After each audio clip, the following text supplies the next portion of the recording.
Good morning, students. Today we will read a poem, The Shed. Do you know what a shed is? क्या आप जानते हैं कि shade क्या है? A cow shed, a tool shed, a wood shed, for example. जैसे बेटा हम अपने काउस को बफेलोस को रखने के लिए एक शेड बना देते हैं, ठीक है? तो ऐसे ही हम और चीज़ों को रखने के लिए भी शेड बनाते हैं. It's a small room away from the main house for storing or keeping things, animals, tools, vehicles, etc. हम उसमें अपने पशुओं को, औजारों को या फिर अपनी गाड़ियों को वहाँ पर खड़ा कर सकते हैं. Ask your partner if she or he has ever seen a shed. आप अपने पार्टनर से पूछ सकते हैं, चाहे वो एक लड़की है या लड़का है, कि क्या कभी उसने शेड देखी है. Let her or him describe it to the class. चलिए अब उसे क्लास में डिस्क्राइब करने के लिए कहते हैं. Now read the poem.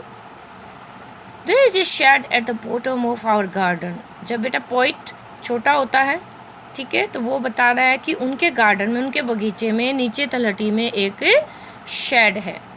With a spider's web hanging across the door. और वहाँ पर जो दरवाजे हैं उसके आर पार क्या है? एक स्पाइडर्स वेब, वहाँ पर मकड़ी का जाला लगा हुआ है.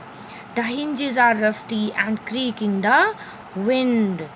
हिंजेस बेटे विंडो और डोर्स को जब हम कनेक्ट करते हैं, जो नट बोल्ट हम लगाते हैं साइड में, वो हिंजेस होते हैं जिसको हम हिंदी में कब्जे बोल सकते हैं. वो रस्टी हो चुके हैं, उन पर जंग लग चुका है.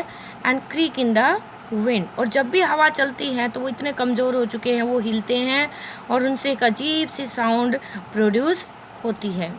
When I am in bed, I lie and I listen. जब मैं बेड में लेटा हुआ होता हूँ और सुनता हूँ. I will open that door one day. मैं इस दरवाजे को एक दिन ज़रूर खोलूँगा. There is a dusty old window around at the side. और वहाँ पर एक ओल्ड डस्टी विंडो भी है, इसकी साइड में ही, दरवाजे की साइड में ही है. With 3 cracked panes of glass. जिसके 3 panes of glass टूट चुके हैं, ठीक है, शीशे टूटे हुए हैं. I often think there is someone staring at me.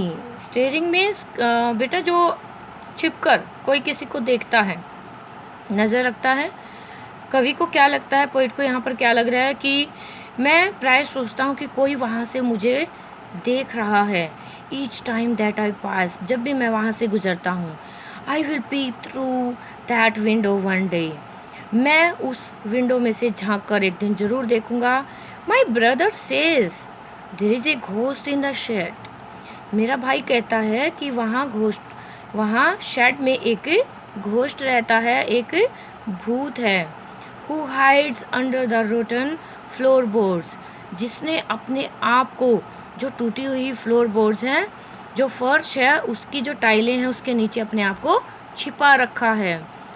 And if I ever dare to set foot inside. और अगर मैंने कभी अंदर जाने की हिम्मत की, अपना पैर अंदर रखने की कोशिश की, he will jump out and chop off my head. तो वो उछल कर बाहर निकल आएगा. and chop off my hand. chop off means मेरा जो हेड है, मेरे सिर को वो काट देगा.